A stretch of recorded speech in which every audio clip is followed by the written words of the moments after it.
ಚಾಲಕನ ನಿಯಂತ್ರಣ ತಪ್ಪಿ ಟ್ರಕ್ ಒಂದು ಜನರ ಗುಂಪಿನ ಮೇಲೆ ಹರಿದ ಪರಿಣಾಮ 3 ಸಾವನ್ನಪ್ಪಿರುವ ಘಟನೆ ಮಧ್ಯಪ್ರದೇಶದ ಇಂಧೋರ್ನ ಕಲಾನಿ ನಗರದಲ್ಲಿ ನಡೆದಿದೆ. ಚಾಲಕ ಮದ್ಯ ಸೇವಿಸಿ ವಾಹನ ಚಲಾಯಿಸಿದ್ದೇ ಈ ದುರಂತಕ್ಕೆ ಕಾರಣ ಅಂತ ಹೇಳಲಾಗಿದೆ. ಘಟನೆಯಿಂದ ಹಲವು ಮಂದಿ ಗಂಭೀರವಾಗಿ ಗಾಯಗೊಂಡಿದ್ದಾರೆ. ಸೋಮವಾರ ರಾತ್ರಿ ಈ ಘಟನೆ ನಡೆದಿದ್ದು, ಕುಡಿದ ಮತ್ತಿನಲ್ಲಿ ಚಾಲಕ ಮೊದಲಿಗೆ ರಾಮಚಂದ್ರ ನಗರ ಸಮೀಪ 2 ಬೈಕ್ಗಳಿಗೆ ಡಿಕ್ಕಿ ಹೊಡೆದಿದ್ದಾನೆ. ಬಳಿಕ ಬಡ ಗಣಪತಿ ಪ್ರದೇಶದ ಕಡೆಗೆ ಟ್ರಕ್ ನುಗ್ಗಿಸಿದ್ದಾನೆ ಎನ್ನಲಾಗಿದೆ.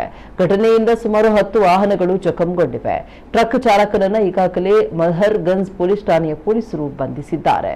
ಅಪಘಾತದ ಬೆನ್ನಲ್ಲೇ ಟ್ರಕ್ಗೆ ಬೆಂಕಿ ಹೊತ್ತಿಕೊಂಡಿದೆ. ಅಗ್ನಿಶಾಮಕ ದಳದ ಸಿಬ್ಬಂದಿ ಆಗಮಿಸಿ ಬೆಂಕಿ ನಂದಿಸಿದ್ದಾರೆ.